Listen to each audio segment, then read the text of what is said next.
నమస్తే, welcome to యూఐటీవీ top 5 news కి స్వాగతం సుస్వాగతం.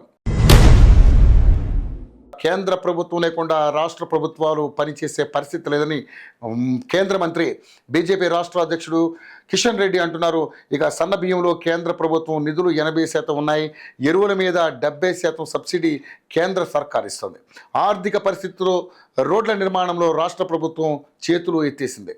తెలంగాణ రాష్ట్ర ఆర్థిక పరిస్థితి దివాలా తీసిందని కిషన్ రెడ్డి పేర్కొంటున్నారు. తెలంగాణ రాష్ట్రం 10 లక్షల కోట్ల రూపాయలు అప్పులు చేశారని ఆయన ఆరోపించారు. రాష్ట్రానికి అప్పులు పుట్టని పరిస్థితి వచ్చిందంటే దానికి కారణం బీఆర్ఎస్ కాంగ్రెస్ పార్టీలే అన్నారు. మళ్ళీ అధికారంలోకి వస్తామని కేసీఆర్ కలలు కంటున్నారు. రాష్ట్రం క్లిష్ట పరిస్థితుల్లో ఉందని కిషన్ రెడ్డి చెప్పుకొచ్చారు.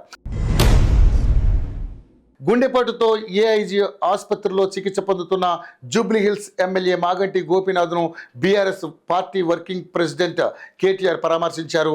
విదేశీ పర్యటనలో ఉన్న కేటీఆర్ గోపీనాథ్ ఆసుపత్రిలో చేరిన విషయం తెలిసిన వెంటనే ఆయన తన పర్యటనను కుదించుకొని ఇండియా వచ్చారు. ఆయన వచ్చిన వెంటనే ఆసుపత్రికి వెళ్లారు. అక్కడ గోపీనాథ్ ఆరోగ్య పరిస్థితిని గురించి వైద్యులను అడిగి తెలుసుకున్నారు. గోపీనాథ్ కుటుంబ సభ్యులకు ధైర్యం చెప్పారు. త్వరలోనే మాగంటి గోపీనాథ్ కోలుకోవాలని కేటీఆర్ ఆకాంక్షించారు. ఎమ్మెల్యేలకు చంద్రబాబు క్లాస్ పీకినట్టుగా కూడా వార్తలు వస్తున్నాయి. తెలుగుదేశం కార్యకర్తలు, నేతలు ఎమ్మెల్యేలతో అమరావతిలోని టీడీపీ కార్యాలయంలో సీఎం చంద్రబాబు టెలికాన్ఫరెన్స్ నిర్వహించారు. కూటమిపై ఎన్నో ఆశలతో ప్రజలు గెలిపించారని, ఎమ్మెల్యేలు అందరూ అందుకు అనుగుణంగా నడుచుకోవాలని కోరారు. ప్రజలు అన్నీ గమనిస్తున్నారనే విషయాన్ని ఎమ్మెల్యేలు గుర్తుపెట్టుకోవాలని సీఎం సూచించారు. వన్ టైం ఎమ్మెల్యేలుగా మిగిలిపోవద్దని, పనితీరు మెరుగుపరుచుకోవాలని ఆదేశించారు. ప్రజల్లో కూటమి ప్రభుత్వంపై నమ్మకాన్ని పెంచే విధంగా ఎమ్మెల్యేలు వ్యవహరించాలని కోరారు. ఎన్డీఏ ప్రభుత్వం అధికారంలోకి వచ్చి ఏడాదైన సందర్భంగా జూన్ 12న అమరావతిలో 2000 మందితో ఓ కార్యక్రమం నిర్వహించాలని నిర్ణయం తీసుకున్నామని సీఎం చంద్రబాబు తెలిపారు.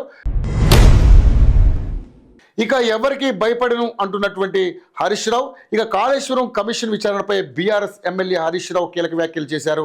కాళేశ్వరం కమిషన్ విచారణకు హాజరవుతారని హరీష్ రావు తెలిపారు. కాళేశ్వరం కమిషన్కు తాము భయపడుతున్నామని సీఎం రేవంత్ రెడ్డికి ఎవరు చెప్పారని ప్రశ్నించారు. కాళేశ్వరం కమిషన్ ముందు వాస్తవాలను ఉంచుతామని చెప్పారు.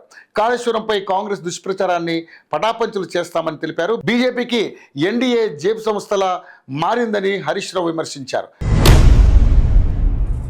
ఇటీవల ఉక్రెయిన్పై తీవ్రంగా స్పందిస్తామని రష్యా అధ్యక్షుడు పుతిన్ ట్రంప్కు తేల్చి చెప్పాడు. తాజాగా అదే జరిగింది. ఉక్రెయిన్పై రష్యా మరోసారి విరుచుకుపడింది.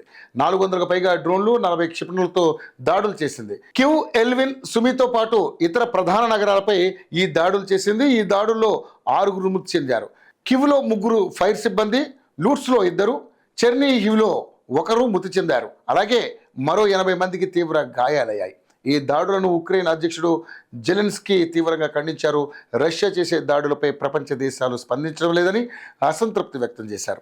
అసలు రష్యా దాడులను ప్రపంచ దేశాలు ఖండించకపోవడం వల్లే పుతిన్ దీన్ని అవకాశంగా తీసుకుని దాడులు చేస్తున్నారని జెలెన్స్కీ ఆరోపణలు చేశారు.